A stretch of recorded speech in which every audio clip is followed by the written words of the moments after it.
Entonces, quizá, ¿verdad? Para comenzar, yo creo que es importante para poder entender la importancia que tienen las instituciones en la economía, decir porque una manera de diferenciar los distintos tipos de capital que existen, esto no se diferencia entre lo que es capital físico financiero, capital natural, capital humano y capital social. Se cree que son cuatro maneras, ¿verdad?, mediante una sociedad se puede capitalizar.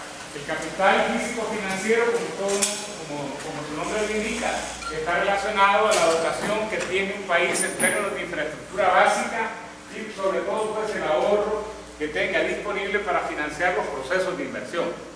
En segundo lugar estaría el capital natural, que estaría relacionado a la dotación de recursos naturales con que cuenta el país, de la flora, fauna, agua, minerales, etc. Después estaría el capital humano, que está referido pues a las personas en términos de su salud, sus habilidades, sus destrezas, su conocimiento, ¿verdad? Y finalmente estaría la cuarta forma, que es el capital social, que es entendido como el conjunto de normas, reglas, valores y organizaciones a través de los cuales los actores de esos grupos influyen o acceden al poder y a sus recursos y formulan y toman decisiones, ¿verdad? Bien, cuando uno examina la atención de parte de los diferentes modelos de desarrollo alrededor de estas cuatro formas de capital, se da cuenta que tradicionalmente los modelos tienden a subestimar el costo del capital natural, ¿verdad?, debido a que no valoran debidamente los daños y los costos ambientales. Esa ha sido casi que una tradición. Por otro lado, tienden a sobreestimar el beneficio del capital físico financiero, otorgándolo y convirtiéndolo a veces como un fin en sí mismo. O sea, prácticamente la mayoría de modelos de crecimiento económico están fundamentados en, inclusive era típico que si se quiere promover una actividad económica, la primera demanda que hacen los grupos de interés es que quieren tasas de interés preferencial, ¿verdad? En tercer lugar, subestiman el beneficio del capital humano, no asignando los recursos suficientes en el desarrollo de sus potencialidades. O sea, ustedes van a encontrar, sobre todo pues en los últimos años, que se habla mucho de que educación es la solución, ¿verdad?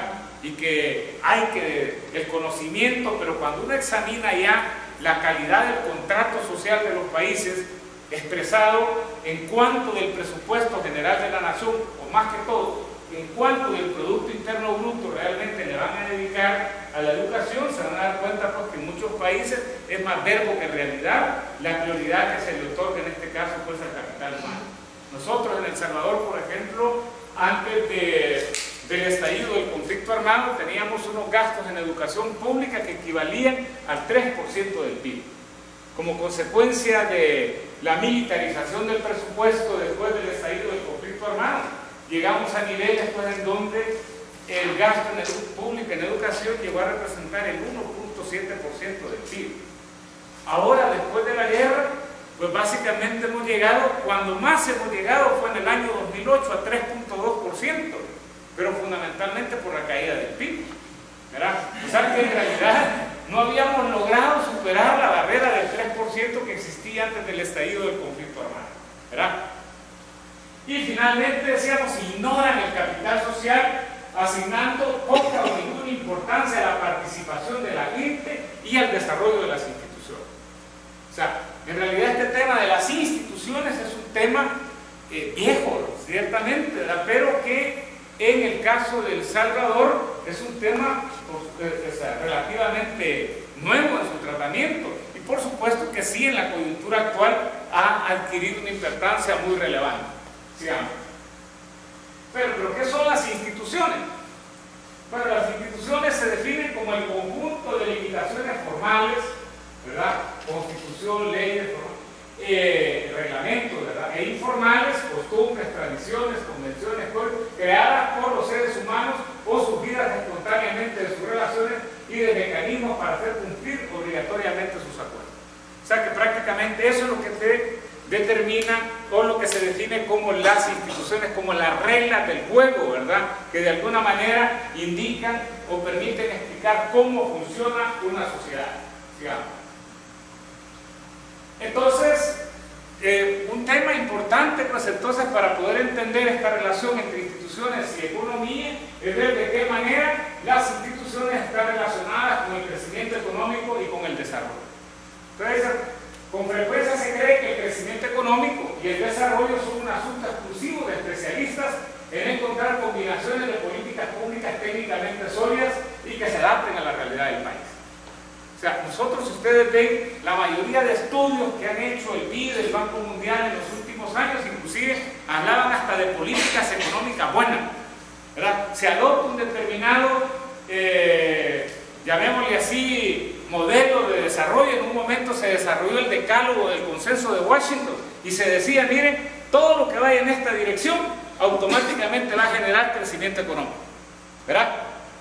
Pero en realidad, o sea, como que, y en ese sentido, como que pareciera ser que si un país quisiera crecer y desarrollarse rápidamente, bastaba contraer 10 sabios, ojalá premios Nobel de afuera, y que prácticamente recetaran qué es lo que se tenía que hacer acá, ¿verdad? Para que automáticamente el crecimiento y el desarrollo viniera por añadidura. Y la verdad, pues, es que diversos estudios hechos por El Salvador, hechos para El Salvador después, por estas mismas instituciones, dicen, miren, ¿y cómo es posible que El Salvador, habiendo ejecutado tantas políticas económicas buenas, finalmente esté a la saga en el crecimiento económico, ¿verdad? Y eso yo creo que de alguna manera evidencia, pues, que el crecimiento y el desarrollo, sobre todo, no es un ejercicio técnico. La economía, al final de cuentas, no es una ciencia física, sino que es una ciencia social, ¿verdad? Y que está relacionada, al final de cuentas, con la incidencia que se tiene en el comportamiento de las personas. Por eso decimos que esta concepción asume que hay valores y reglas del juego en cada país que no se pueden cambiar y que, por lo tanto, todo aquello que no se ajuste a esos elementos que son parte de los cimientos de la sociedad tiene que ser desechado, ¿verdad? Sigamos. No obstante, ¿verdad? A veces, precisamente, pues, o sea, son algunos de estos cimientos de la sociedad los que realmente son necesarios de cambiar para que pueda haber crecimiento sostenido y desarrollo. Los autores de la escuela institucionalista ponen una diversidad de ejemplos que demuestran que de muy poco sirve contar con planes, estrategias, políticas y hasta leyes bien fundamentadas si en la práctica lo que la sociedad premia son valores negativos como el engaño, la piratería, el irrespeto hacia los más débiles, la corrupción, el tráfico de influencias, la imposición, la intolerancia, la confrontación, la exclusión del clientelismo político, el irrespeto de la ley, entre otros. O sea, si eso es lo que realmente está premiando la sociedad, ustedes pueden tener el mejor plan económico, ¿verdad? Y realmente la sociedad no va a cambiar, porque realmente lo que está premiando el comportamiento de las personas son precisamente estos valores negativos. Sigamos. Douglas North precisamente, pues, o sea, ilustra claramente esta situación cuando dice, tomemos un ejemplo ridículo, aunque realmente no es tan ridículo. Si las instituciones son de las que recompensan, dice, a la piratería, el resultado será unos piratas más eficientes y sin duda alguna la competencia entre organizaciones de piratas nos llevará a aprender cómo ser cada vez mejores piratas, pero no habrá crecimiento económico sino una mejor piratería, ¿verdad? Ahora dice, se sustituye la palabra pirata como organizaciones de redistribución, el resultado será lo que caracteriza la típica estructura organizativa de casi todos los países pobres en el mundo, es decir, países que en su mayoría recompensan la actividad de la redistribución. Aquí tiene mucho sentido justamente, pues, todo el populismo, a eso se está haciendo referencia. Cuando ustedes prácticamente tienen una política fiscal dominada por subsidios al consumo, cuando prácticamente el país todavía tiene un problema grave de desempleo, de subempleo, ¿verdad? Y de competitividad, ¿verdad? Les decíamos, en una sociedad en la que predominan valores de esa naturaleza como la salvadoreña, la primera tarea del desarrollo consiste en persuadir a sus distintos actores y organizaciones, incluidos los que pertenecen al grupo de los ganadores, que dentro de este contexto institucional es imposible aspirar al crecimiento sostenido y al desarrollo. O sea, realmente en este tipo de contexto hay gente que son ganadores, ¿verdad? Y a veces incluso inclusive, pues, o sea, realmente están acostumbrados a este tipo de reglas propias de la piratería o propias del mercantilismo, como le llaman otras, así, ¿verdad? Donde realmente la rentabilidad, más que de la eficiencia, más que de la competitividad, depende al final de cuentas de la capacidad de cabildeo o de influencia que se tenga, en este caso, pues, en la institución del Estado. Esta tarea de convencimiento es fundamental, dice, porque los cambios no se producen por sí solos, ya que dentro de la dinámica del funcionamiento de las sociedades, las instituciones son las reglas del juego y las organizaciones son los jugadores. O sea, ¿qué quiero yo decir con esto? Miren, con esto lo que quiero decir, pues, es que aún cuando estamos hablando del tema de las instituciones, o sea, realmente uno no puede hablar de un cambio institucional que se produzca por sí mismo, ¿verdad? Decíamos que las instituciones son las reglas del juego, ¿verdad? Y las instituciones, y las organizaciones son los jugadores. Entonces, ¿cuál es el gran error que nosotros con mucha frecuencia cometemos cuando hacemos planes y estrategias de desarrollo o de crecimiento? Bueno, el gran error que cometemos, yo digo, es que a veces queremos ver el desarrollo o el crecimiento económico como una oración que solamente tiene verbo y tiene predicado, pero nos olvidamos de los sujetos. Nos olvidamos de los sujetos. Y los sujetos son las organizaciones. La crisis que está viviendo actualmente El Salvador, yo creo que evidencia claramente la relevancia que tienen los sujetos. Justamente la crisis que está viviendo el país es de alguna manera una crisis, ¿verdad?, en términos de lo que serían los sujetos del desarrollo. ¿Bajo qué reglas queremos que opere la sociedad salvadoreña para poder alcanzar un crecimiento sostenido y el desarrollo? Bajo las reglas que mencionaba anteriormente, o sea, que son instituciones en el país. O sea, miren, ¿por qué, por ejemplo, creen ustedes que hay personas que se ganan la vida haciéndole tesis a otros? Ya sabían, ¿verdad?, que hay gente que tiene como oficio hacerle tesis a otras personas. Bueno, básicamente, pues, porque en realidad la sociedad, seguramente, como no hay criterios meritocráticos para entrar al sector público y probablemente tampoco el sector privado es demasiado riguroso, pues, en términos de premiar la competencia, la meritocracia, ¿verdad? Entonces, definitivamente, para una gente lo importante es tener título y conectes, más que título y conocimientos, ¿verdad? Entonces, en ese contexto, ¿qué es lo que hay que cambiar? Así es, hay que cambiar las instituciones, pero las instituciones no se pueden cambiar si no hay transformaciones en los sujetos. Esta diferenciación es muy importante porque permite entender que los agentes de cambio en el mundo son las organizaciones, ¿verdad? Y que como actores compiten constantemente entre sí, unas intentando cambiar y las otras resistiéndose a los cambios institucionales, ¿verdad? Y eso lo vamos a ver. Por eso es que ¿quién defiende el status quo y quién lo quiere cambiar? ¿Y en qué dirección lo quiere cambiar, ¿verdad? Porque cambiarlo significa solamente hacia adelante. Uno también puede meter retroceso, ¿verdad?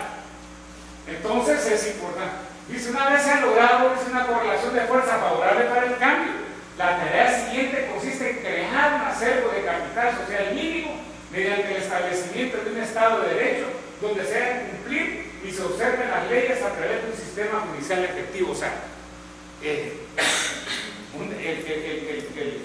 cambio institucional para el desarrollo es un proceso que a veces justamente significa aprovechar coyunturas específicas favorables para el cambio. O sea, no es cierto que la sociedad esté permanentemente abierta al cambio siempre.